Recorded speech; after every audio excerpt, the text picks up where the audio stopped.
성경 말씀 읽어드리겠습니다. 오늘 시편 2편 1절부터 12절까지 읽어드리겠습니다. 시편 2편 1절부터 12절까지 읽어드리겠습니다. 어찌하여 이방 나라들이 분노하며 민족들이 헛된 일을 꾸미는가? 세상의 군왕들이 나서며 관원들이 서로 꾀하여 여호와와 그의 기름 부음 받은 자를 대적하며 우리가 그들의 맨 것을 끊고 그의 결박을 벗어버리자 하는도다. 하늘에 계신 이가 웃으시며 주께서 그들을 비웃으시리로다. 그때에 분을 바라며 진노하사 그들을 놀라게 하여 이르시기를 내가 나의 왕을 내 거룩한 산 시온에 세웠다 하시리로다. 내가 여호와의 명령을 전하노라. 여호와께서 내게 이르시되 너는 내 아들이라. 오늘 내가 너를 낳았도다. 내게 구하라. 내가 이방 나라를 내 유업으로 주리니 내 소유가 땅 끝까지 이르리로다. 내가 철창으로 그들을 깨뜨리며 질그릇같이 부수리라 하시도다. 그런즉 군왕들아 너희는 지혜를 얻으며 세상의 재판관들아 너희는 교훈을 받을지어다. 여호와를 경외함으로 섬기고 떨며 즐거워할지어다. 그 아들에게 입맞추라. 그렇지 아니하면 진노하심으로 너희가 길에서 망하리니 그의 진노가 급하심이라. 여호와께 피하는 모든 사람은 다 복이 있도다. 방금 읽어드렸습니다만 읽으면서도 내용적으로도 그렇게 대략 무슨 말인지는 알겠지만 그 내용이 또 쉽게 이해되지 않는 약간은 난해한 편에 속하는 시편입니다. 오늘은 2023년 3월 26일이고 올해 부활주일은 4월 9일입니다. 오늘부터 부활주일까지 3번의 주일이 남았습니다. 보통은 부활주일이 되면 부활주일 설교를 하는 것이 관례이지만 이번에는 오늘부터 시작해서 4월 9일에 부활주일이 끝나게 되는 부활주일 기념 설교를 3번에 걸쳐 진행하고자 합니다. 오늘부터 시작해서 4월 9일에 부활주일에 끝나게 되는 이번 부활주일 기념 설교는 우리가 읽은 이 시편 2편을 통해 진행하겠습니다.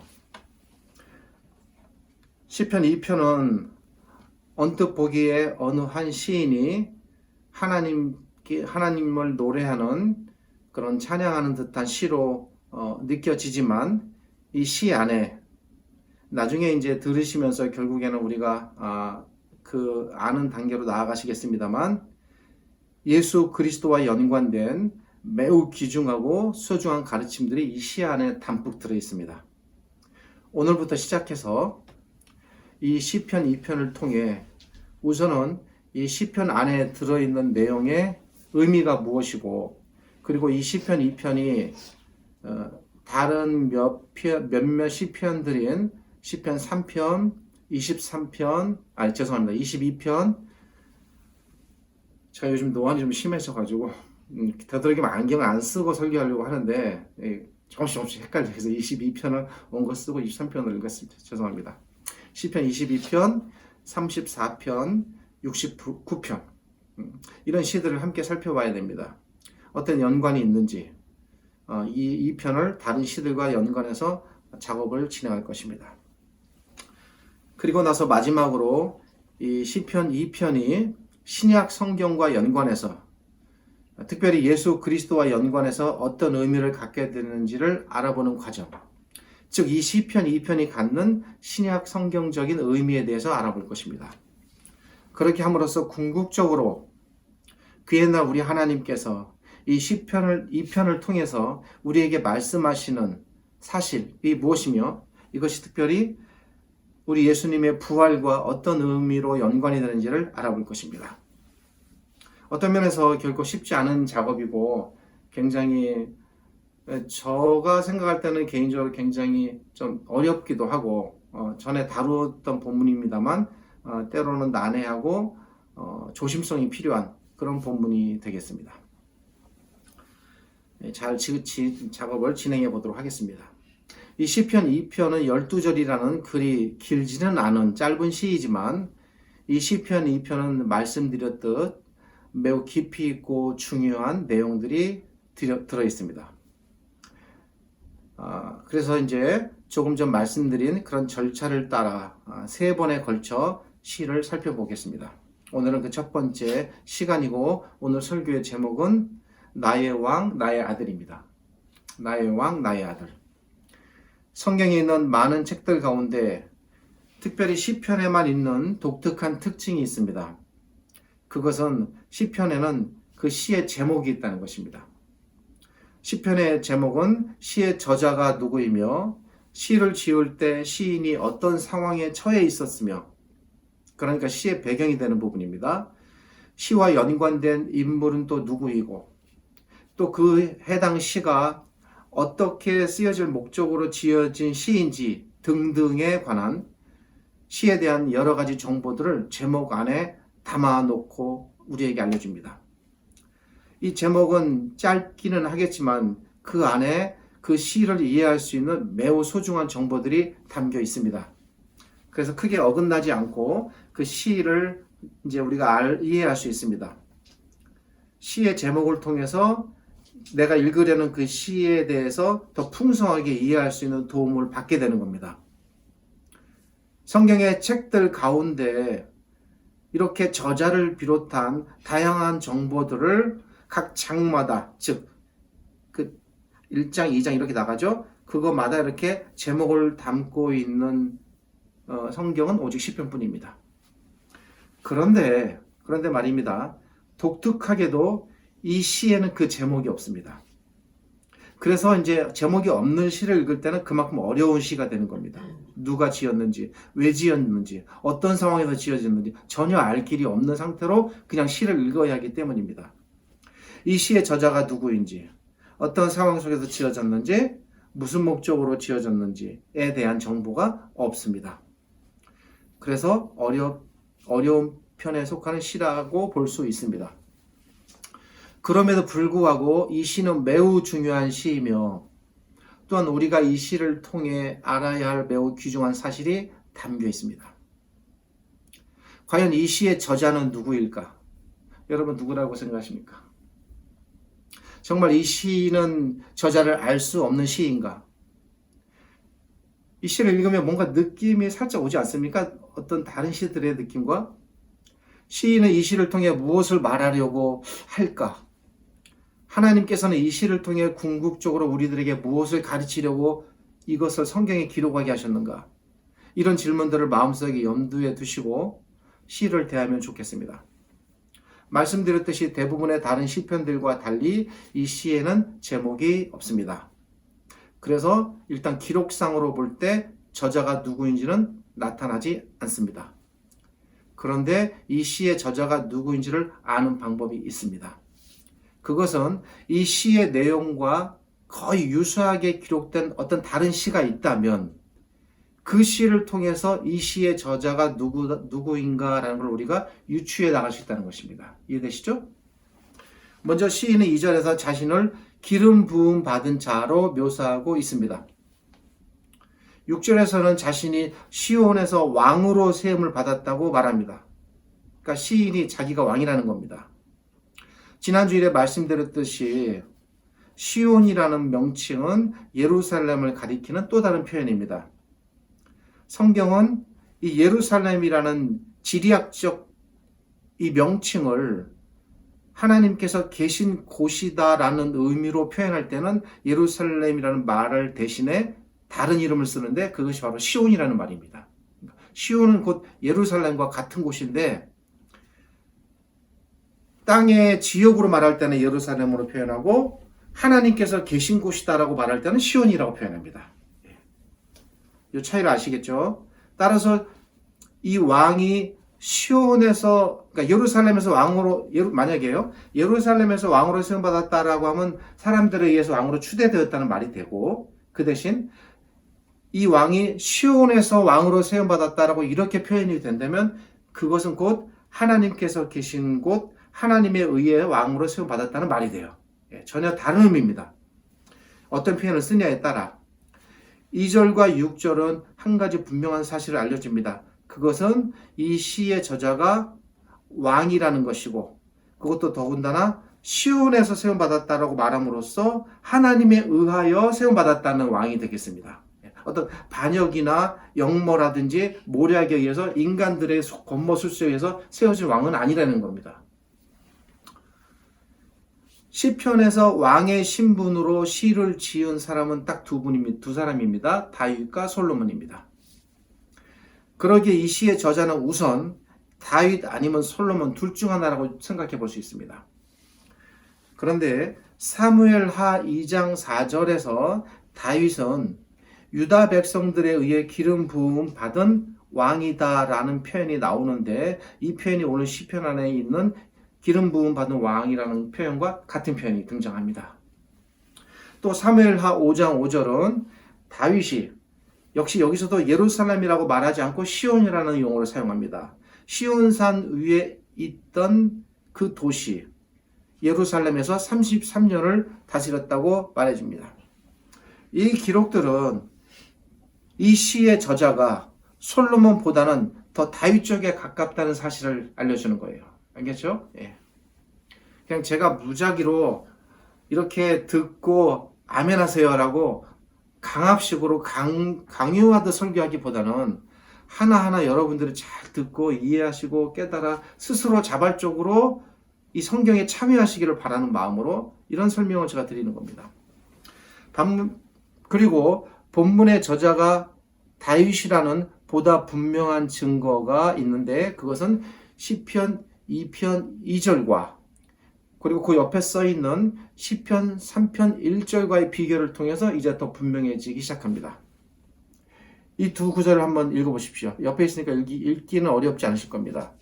이 두 구절은 모두 시인 자신이 자기 주변에 있는 악한 무리들로 인해 굉장한 고통을 받고 있는 상황임을 알려줍니다. 시편 2편도 시편 3편과 마찬가지로 다윗이 자신의 주변 사람들의 악한 모략으로 인해 고통을 당하는 상황 속에 기록되었습니다. 그런데 시편 3편에서는 제목이 등장합니다. 시편 3편의 저자는 다윗임이 분명하게 제목에 써 있습니다. 어쩌면 다윗 입장에서는 비슷한 내용의 두 편의 시를 연속으로 쓰니까 2편에서는 제목을 생략하고 3편에서 저 제목을 등장시켰는지도 모르겠습니다. 어떻게 보면 쌍둥이시라고 볼 수 있습니다.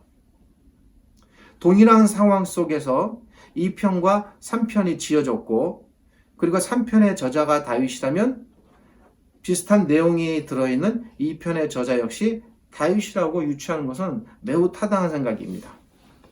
말씀드렸던 몇 가지 증거들을 통해 우리는 자신 있게 이 시편 2편의 저자는 다윗이라고 말할 수 있습니다.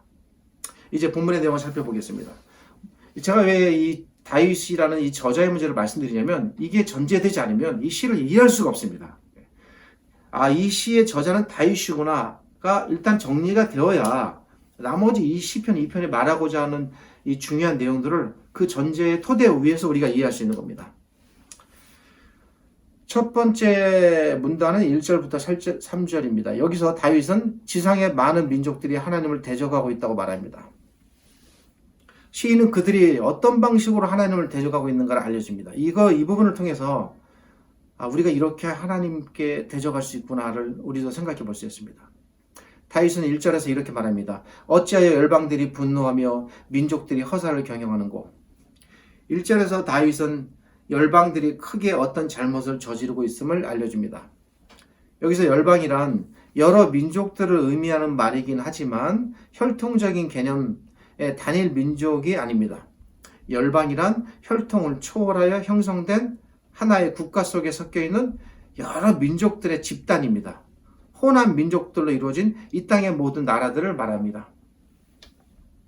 보통 시를 이해할 때는 큰 그림으로 이해해서 덩어리로 제가 이렇게 넘어가서 큰 틀로 설명하는 방식을 제가 추구하지만 조금 이제 세부적인 단어를 좀 살펴봅니다. 이 열방들이 어떻게 하고 있냐면 분노하고 있다라고 시인은 말합니다. 이 말이 언뜻 이해가 되지 않습니다. 다짜고짜 아무 이유 없이 열방들이 왜 무엇 때문에 분노한다는 말인가? 분노의 이유나 근거가 나타나지 않습니다. 그래서 어쩐지 이 표현은 본문의 흐름과 맞지 않는 것 같습니다. 그죠? 갑자기 왜 분노해요, 이 사람들이? 우리말 성경에 각주 설명은 또 소란하다라고 번역했는데 이것도 단순히 무엇인가를 시끄럽게 하다라는 의미를 주는 것 같아 이 번역 역시 적절하지 않다고 봅니다. 여기서 분노하다에 해당하는 히브리어 원문을 보겠습니다. 히브리어 원문을 보면 여기서 분노하다는 말은 화를 내거나 떠들다 소란스럽게 하다는 말이 아닙니다. 히브리어 원문은 분노하다라는 말에 대하여 이렇게 적혀 있습니다. 어떤 고의적인 악한 의도를 갖고 소요나 반란을 꾸민다라는 거예요. 소요나 반란. 그걸 그냥 시끄럽게 하다라고 번역했으니까 굉장히 아쉬움이 많은 번역입니다. 그러므로 1절 앞부분은 뭐예요? 지상의 모든 나라들이 하나님을 대적하기 위하여 악한 반역과 소요를 꾸미고 있다는 말입니다. 그랬습니다. 그들이 단순히 화를 내거나 분노하거나 시끄럽게 하는 것이 아닙니다.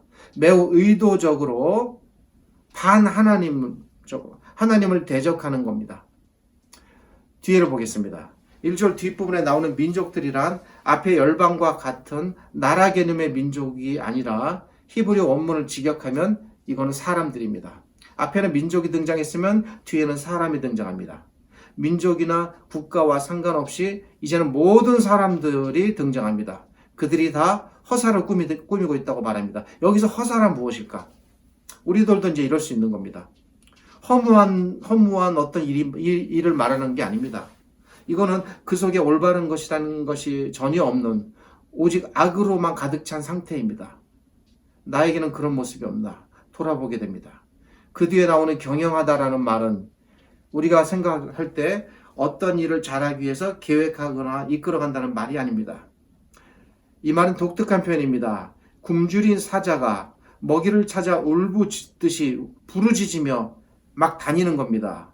앞에 소개된 열방들, 민족들, 사람들이 전부 다 울부짖으며 찾아다닙니다. 뭔가를. 그게 뭡니까? 악입니다. 악. 예. 악을 찾아서 울부짖으며 굶주린 사자가 다니듯 다닌다라는 그런 의미가 담겨있는 뜻입니다. 1절을 정리하면 이렇습니다. 지상의 모든 나라들은 크게 반역합니다. 하나님께 대하여. 나라들뿐만 아니라 모든 사람들, 개개인들까지 온통 악으로만 가득 차 있습니다. 지금 현재 우리가 살고 있는 이 세상을 보는 듯합니다. TV만 키면, 핸드폰만 열면, 유튜브만 열면 선한 것보다는 악한 것이 가득하고 넘쳐나는 시대입니다. 이것이 1절의 의미입니다. 그렇다면 이렇게 모든 사람들이 범하는 잘못은 과연 무엇일까? 2절이 알려줍니다. 2절에서는 먼저 나서다라는 말과 꾀하다라는 말을 살펴봐야 됩니다. 여기서 나서다라는 말은 어떤 일에 먼저 끼어든다, 덤벼든다는 말이 아닙니다.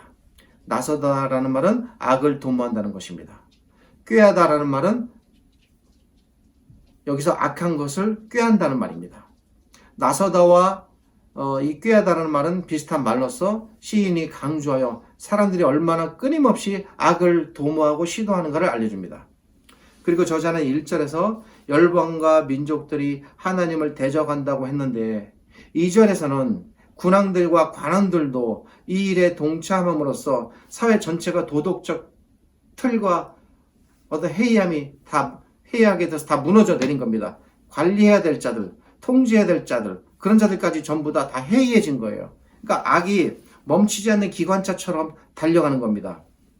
이렇게 모든 사람들이 하나님을 향해 어떤 잘못을 범하고 있을까? 그것은 이미 1절에 충분히 나타난 바와 같이 그들이 하나님을 대적하는 것입니다. 2절 하반부가 알려줍니다. 2절은 사람들의 이런 대적이 누구를 향한 것임을 알려줍니다. 이들의 대적은 하나님과 그 기름 부음 받은 자를 향한 대적이라고 말합니다. 창끝이 정확하게 향해 있습니다. 하나님과 그 기름 부음 받은 자를 향해 창끝이 향해 있습니다. 찌르는 것입니다. 하나님을. 여기서 중요한 사실이 등장합니다. 그것은 사람들이 하나님을 대적하는 것은 곧 그가 세운 왕을 대적하는 것과 같다는 것입니다. 반대로 만약에 왕을 대적한다면 그것은 곧 하나님을 대적하는 것과 같습니다. 그러니까 이 시의 저자가 제가 누구라고 했습니까? 다윗입니다. 그런데 지금 사람들이 어떤 상태예요? 실제로 다윗 주변에 있는 사람들, 나중에 우리가 알겠습니다만 그의 아들조차도 다윗을 대적했습니다. 수많은 사람들이 반역하고 모략하고 다윗을 헤아려 하고 끌어내리려 하고 죽이려 합니다. 나라를 뒤집어 엎으려고 합니다. 하나님 편에 봤을 때 그러한 사람들의 모든 시도는 하나님께 대한 대적이었어요. 그 당시에 실제적으로. 그러니까 하나님은 다윗을 누군가 대적한다면 그것은 곧 나에 대한 도전이다라고 하나님께서 바라보시는 겁니다. 이런 시의 의미가 이 시에 깔려 있습니다. 다윗도 그렇게 이해했습니다. 왜? 다윗은 시온에서 세워진 기름 부음 받은 하나님께서 세우신 왕이기 때문에 다윗을 대적하는 것은 곧 하나님을 대적하는 것이었습니다. 그러기에 하나님의 원수가 곧 다윗의 원수가 되고 다윗 왕의 원수는 곧 하나님의 원수가 되기에 만약에 이 원수를 부수는 일 또한 만일 왕이 원수를 무너뜨린다면 그것은 곧 하나님께서 원수를 무너뜨리는 것과 같습니다. 특별히 2절에 소개되는 기름 부음 받은 자라는 말은 본문에서 매우 중요합니다. 이 표현은 본문 맨 마지막까지 계속 등장하게 되는데 이제 앞으로 3주 동안 이 기름 부음 받은 자라는 이 표현을 중심으로 제 설교가 계속 진행될 것입니다. 이어지는 3절은 이들이 구체적으로 하나님을 대적하는 목적이 무엇인가를 알려줍니다. 딱 읽어보십시오.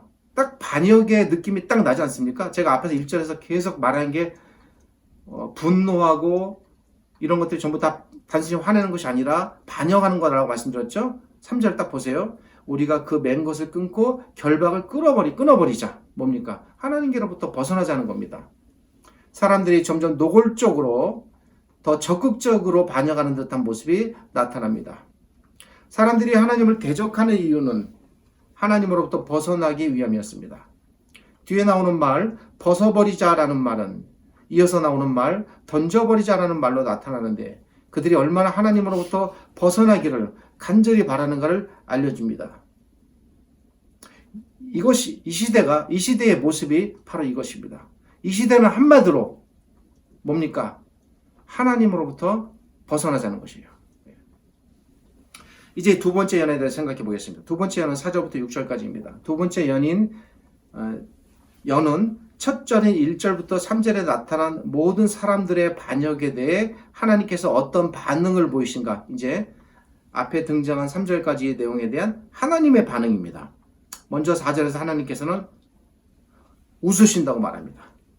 왜 웃으실까 갑자기? 어이가 없어 웃으시는 웃음. 그래서 그 뒤에서는 이것을 비웃음이라고 표현했습니다. 하나님께서 비웃으시는 것은 1절부터 3절에 소개된 사람들의 그런 행동이 너무나도 어처구니 없고 또 있을 수 없는 불가능한 일들임을 아시기에 그렇게 반역한다고 반역이 되지도 않고 하나님을 대적할 수 없는 거예요. 사람은. 그걸 너무나도 잘 아시기에 어처구니 없으니까 하나님께서 웃음이라는 거예요. 그래서 그걸 비웃음이라고 말합니다. 하나님의 심정을 잘 묘사해주는 표현입니다.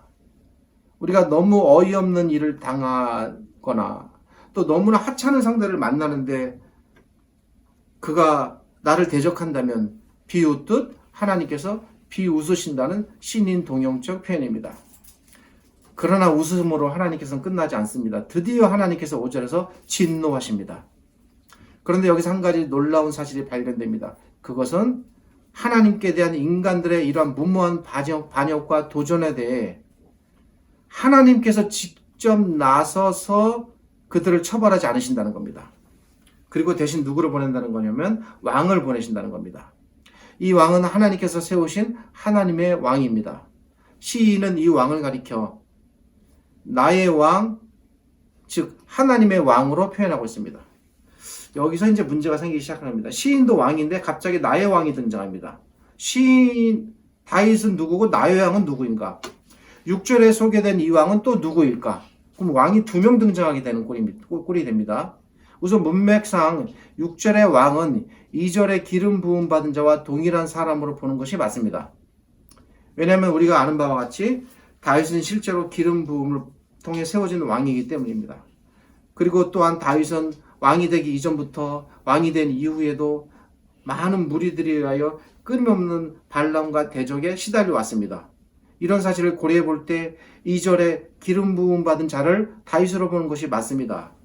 그렇다면 이렇게 사람들이 하나님과 다윗을 대적하였고, 그래서 하나님께서 그들을 멸하시기 위하여 6절에서 한 왕을 세우셨다면 그도 역시 다윗으로 보는 게 맞습니다. 그리고 시대적으로 실제로 하나님께서는 다윗을 통하여 다윗을 대적하는 모든 무리들을 그렇게 하나님께서 대적하게 하셨습니다. 그런데 우리가 집중해서 살펴보아야 할 구절이 6절입니다. 6절에서 생각해야 할 부분은 6절을 일단은 1차적으로 다윗으로 보는 게 맞지만, 그러면서 동시에 이걸 꼭 전적으로 다윗으로만 보기에는 굉장히 무리가 있는 표현이 나타난다는 것입니다. 그게 발견되십니까? 이 6절이 가리키는 왕이 문맥적으로는 다윗이지만 그러면서 또 한편으로는 다윗이 아닐 수도 있겠다라는 사실을 알려주는 겁니다. 어렵지 않습니다. 누구든지 다 이해할 수 있습니다. 이 왕이 다윗이 아니면 그는 누구일까? 이에 대해서 제가 오늘 설교 초대에서 말씀드렸죠. 이 시편을 다른 시편과 비교해 봐야 된다고. 그래서 이에 대해서 알아보기 위하여 이 6절을 시편 110편 2절과 비교해 볼 필요가 있습니다. 찾으셔도 좋고 안 찾으셔도 좋습니다. 제가 설명 다 드립니다. 시편 110편 2절에 기록된 다윗의 또 다른 고백이 있습니다. 시편 110편 2절에서 다윗은 자신이 왕임에도 불구하고 하나님께서 시온에 한 왕을 세우시는데 그 왕은 다윗이 봤을 때 나의 주가 된다라고 다윗이 스스로 그렇게 고백합니다. 그럼 유다라는 나라 안에, 이스라엘이라는 나라 안에 다윗도 왕인데 또 다른 왕이 등장한다는 말인가? 만약에 그러니까 문자적으로 보면 그렇게 되는 겁니다. 그게 아닙니다. 시편 2편에서는 시온에 세워진 왕이 다윗 자신으로 나타나고 있습니다. 그런데 시편 110편에서는 시온에 세워진 왕이 다윗이 아닌 다른 존재인 듯하게 나타납니다. 이렇게 되면 시편 2편의 시온의 왕과 시편 110편의 시온의 왕은 엄밀히 말해서 서로 다른 왕입니다. 시편 2편의 시온의 왕은 더 다윗 쪽에 가깝다면 시편 110편에 등장하는 시온의 왕은 다윗이 아닌 다른 쪽의 왕에 더 가깝습니다. 그래서 다윗은 그 왕을 가리켜 자기의 주라고 부르는 것입니다. 이렇게 시편 2편 6절에 기록된 시온의 왕과 시편 110편 2절에 기록된 시온의 왕을 비교해 볼 때 중요한 사실이 등장합니다.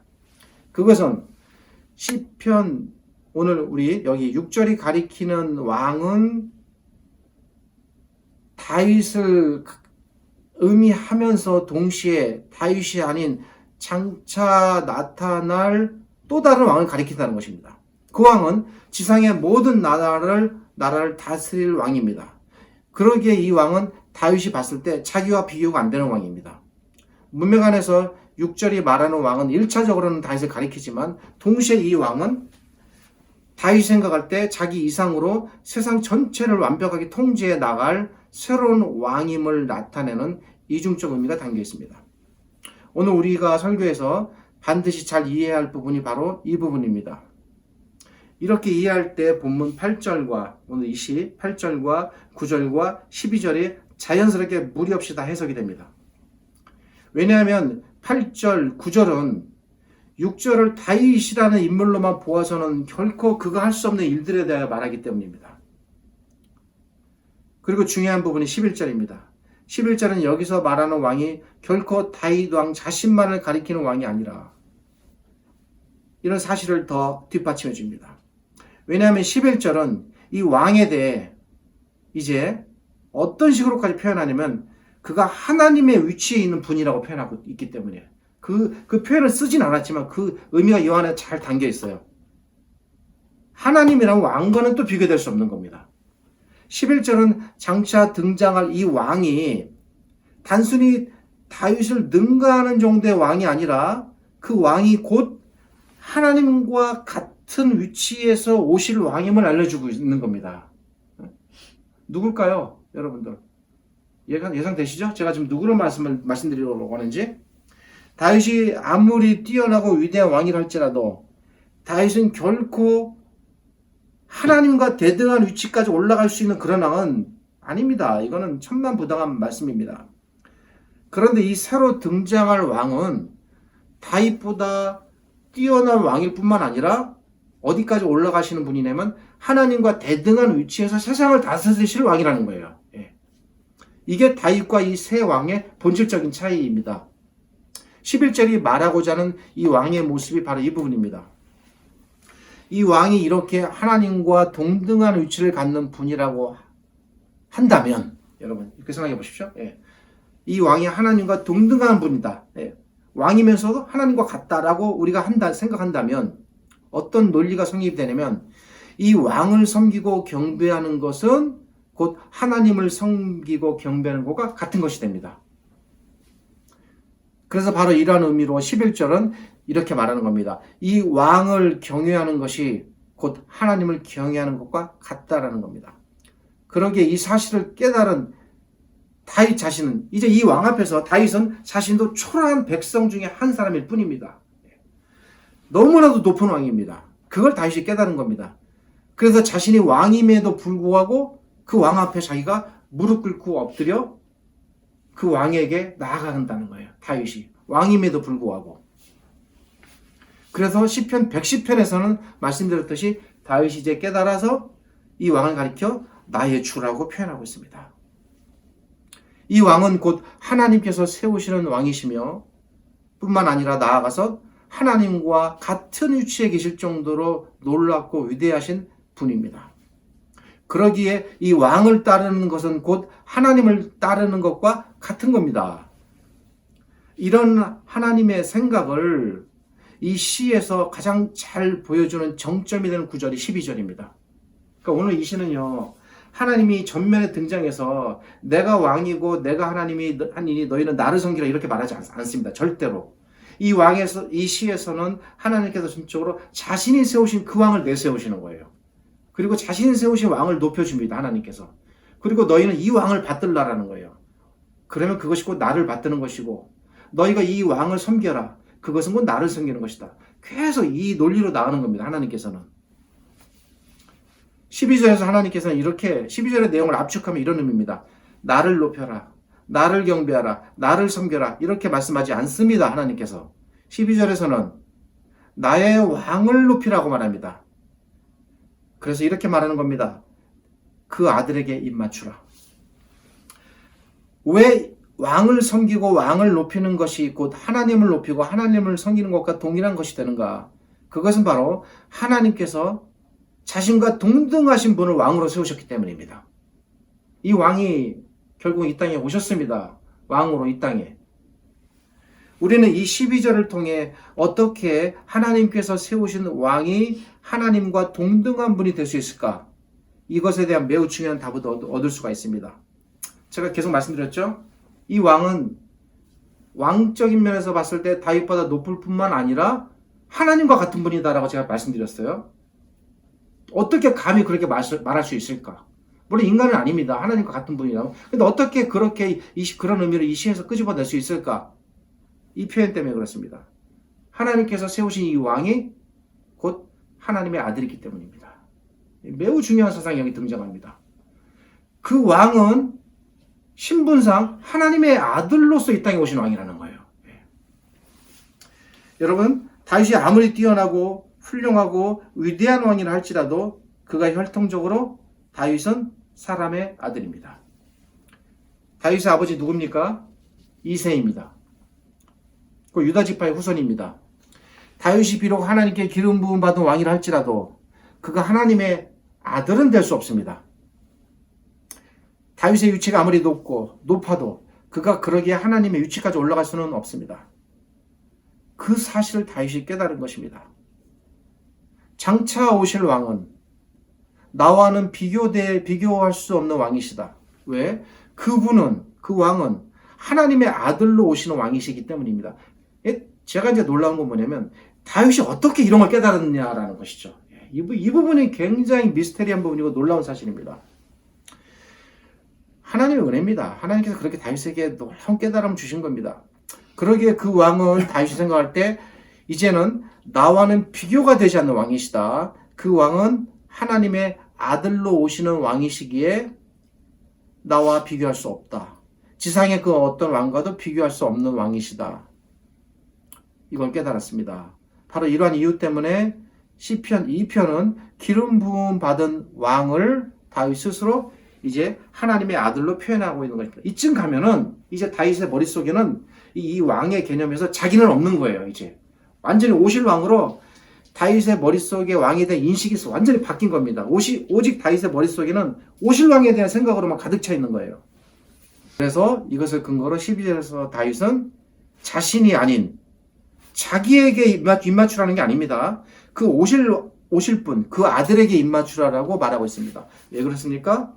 그분은 하나님의 아들이시기 때문에 그 아들로 오신 왕이 그렇게 하나님을 높이듯 하나님을 경외하듯 하나님을 섬기듯 하나님께 복종하듯 그 아들에게 입맞추라고 이제 다윗이 외칩니다. 그러니까 자기에 대한 이야기에서 이 새로운 왕에 대한 이야기로 완전히 전환이 됐습니다. 아들에게 입맞추는 것이 곧 하나님께 입맞추는 것이 됨을 우리에게 알려주는 놀라운 사건이 있습니다. 우리는 이 사건을 읽을 때 신약에서 참 대단한 분이다, 대단한 사람이다 이렇게 하고 참 감동스럽다, 우리도 그렇게 해야 되겠구나 느끼는 정도로 여러분 깨닫죠? 그렇지 않습니다. 그렇게 생각하시면 안 됩니다. 한 여인에 관한 사건이 있습니다. 한 여인이 예수님께서 곧 하나님의 아들이시고 하나님께서 보내신 왕이심을 알았기에 예수님께 나아가 예수님의 발에 실제적으로 입을 맞춘 사건이 발생했습니다. 그리고 예수님께서는 친히 말씀하시기를 그가 내가 당할 십자가의 죽음을 예배한 것이다 라고까지 말씀하셨습니다. 그러니까 정확한 인식의 표현이에요. 단순히 예수님이 좋아서 고맙고 감사해서 입맞춘 게 아닙니다. 어쩌면 이 여인은 구약의 이 시편 2편의 기록까지는 알았는지 몰랐는지 그건 제가 단정할 수는 없어요. 그것까지 알았는지는 모르겠지만 적어도 하나님 편에서 보실 때는 이 여인의 행동은 보통 행동이 아닙니다. 하나님 편에서 보일 때는 이 여인의 행동은 시편 2편에 기록된 그 아들에게 입맞추라라고 말씀하셨던 그 옛날의 이 시편의 기록을 하나님께서 한 여인을 통해 이 땅에 이루신 겁니다. 이해가 되십니까? 이 부분을? 그러니까 하나님께서 말씀하신 것을 사건을 통해서 이루신 거예요. 우리는 한 여인이 예수님께 나아가 발에 입맞춘 사건을 보는데 그걸 볼 때 단순히 대단한 여인이다, 예수님께 어떻게 자기 재물을 아낌없이 다 향유로 바꾸어서 쏟아 부으면서 이런 헌신과 사랑을 나타냈을까? 물론 맞습니다. 맞는데 그 이상이에요. 그걸 말하려고 하는 것이 아닙니다. 초점이 여인에게 있는 것이 아니라 예수님께 있는 거예요. 예수님이 어떤 분인가라는 것이죠. 시편 2편에서 이미 제시된 것처럼 온 세상을 다스리실 왕이시고 그분이 하나님의 아들로 오셨다는 거예요. 이 편을 통해 그 아들에게 입맞추는 것이 곧 하나님을 높이고 섬기는 것이다라고 말씀하셨는데 하나님께서는 한 여인의 행동을 통해 이 시의 기록이 이렇게 이루어졌음을 알려주시는 것입니다. 시편 2편의 12절의 말씀이 한 여인이 예수님께 나와 무릎을 꿇고 예수님의 발에 향유를 붓고 머리털로 예수님의 발을 씻기우고 그리고 그 예수님의 발에 입맞추는 이 놀라운 행위를 통해서 비로소 구약의 시편의 말씀이 성취되었음을 우리가 읽어내야 하는 것입니다. 아시겠습니까? 하나님께서는 이 시편 2편의 말씀과 이 시편 2편의 말씀이 성취되는 여인의 사건을 통해 이제 우리에게 말씀하십니다. 뭡니까? 우리가 직접 예수님께 나아가 머리털로 발 씻기고 향유 붓고 입 맞출 수는 없습니다. 물리적으로는 불가능한 일입니다. 그러나 원리적으로는 가능하다는 거예요. 왜? 예수님을 이런 분으로 진정 인식한다면 예수님께 대한 우리의 그런 모습이 나올 수 있는 겁니다. 그 모습을 보이라는 거예요. 하나님께서. 그래서 우리에게 말씀하십니다. 이 편의 기록과 여인의 행동을 통해서 너희도 내가 세운 나의 왕 나의 아들에게 나와 입맞추라라는 것입니다. 이것이 오늘 말씀이에요. 성경은 이렇게 전합니다. 그 동네에 죄를 지은 한 여자가 있어. 죄인인 여자예요. 네. 우리도 마찬가지입니다. 그 여자가 있어. 예수께서 바리새인의 집에 앉아 계심을 알고 향유 담은 옥합을 가지고 나와서 예수님의 뒤로 그 발 곁에 서서 감히 앞으로 나아오지도 못했습니다. 너무나 놀랍고 높으신 분이기 때문에. 그리고 눈물을 흘리며 눈물이 얼마나 많이 흘렀으면 그 눈물로 발을 적실 정도가 됐겠습니까? 눈물로 발을 적시고 자기의 머리털로 그 묻은 눈물을 다 닦아내고 그리고 그 발에 입 맞추고 향유를 부었습니다. 누가복음 7장 37절 38절입니다. 설교를 마치겠습니다. 이 시편 2편을 통해 하나님께서는 우리에게 이렇게 말씀하십니다. 너희도 나와서 나의 왕, 나의 아들에게 입맞추라. 나의 아들을 높이라. 나의 아들을 경외하라. 나의 아들께 복종하라. 내가 세운 나의 아들이다. 이를 높이고 섬기는 것이 곧 나를 높이고 나를 섬기는 것이다. 이것이에요. 요단강에서도 말씀하셨죠? 예수님을 물에서 끌어올리시면서 이는 내가 사랑하는 나의 아들이다. 너는 이에게 전부 다 순종하라, 복종하라. 이것이 하나님의 명령입니다. 우리가 예수 그리스도를 높이고 그분께 무릎 꿇고 나아갈 수밖에 없는 성경적 근거가 바로 여기 있는 겁니다. 하나님께서 그분을 그렇게 세우셨기 때문에. 구체적으로 그러면 각자가 생각해 보십시오. 어떻게 하는 것이 내가 하나님께 나아가는 거고 그 발에 입맞추는 것이고 그분을 높이는 것이고 그 왕을 이렇게 인정하고 받아들이는 것인가? 그거는 각자의 몫입니다. 표현 방식도 다 다양하고 환경과 처지와 직업과 상황과 다 틀립니다. 그거는 획일적으로 제가 말씀드릴 수 없습니다. 각자가 고민하고 각자가 생각해야 됩니다. 어떻게 하는 것이 내가 하나님께서 세우신 이 왕께 진정으로 나아가는 자세인가? 이거는 간단하지도 않고 쉽지 않습니다. 각자가 끊임없이 고민하고 괴로워하면서 그 길을 찾아가야 합니다. 기도하겠습니다. 하나님 감사합니다. 오늘 말씀을 통해서 하나님께서 세우신 우리 주님 예수 그리스도가 어떤 분인지를 시편의 말씀을 통해서 생각해보고 살펴보았습니다. 진정으로 하나님께서 세우신 하나님의 아들이시고 우리의 왕이심을 저희들이 기쁘게 고백하고 받아들이며 그 왕께 나아갑니다. 하나님의 말씀처럼 저희도 나아가겠습니다.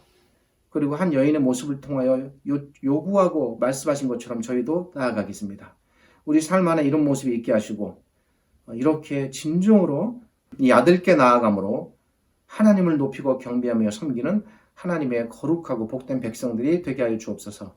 지금은 우리 주님 예수 그리스도의 은혜와 저희를 지극히 사랑하시는 아버지 하나님의 크신 사랑과 오늘도 이 말씀으로 우리를 깨닫게 하시고 인도하시는 성령 하나님의 함께 하심이 오늘 이 말씀을 통하여 예수 그리스도를 나의 왕 하나님의 아들로 인정하고 받아들이며 섬기는 모든 백성들에게 하나님의 은혜가 가득하시고 넘쳐나기를 우리의 주님 되신 예수 그리스도의 이름으로 축복하며 기도드립니다.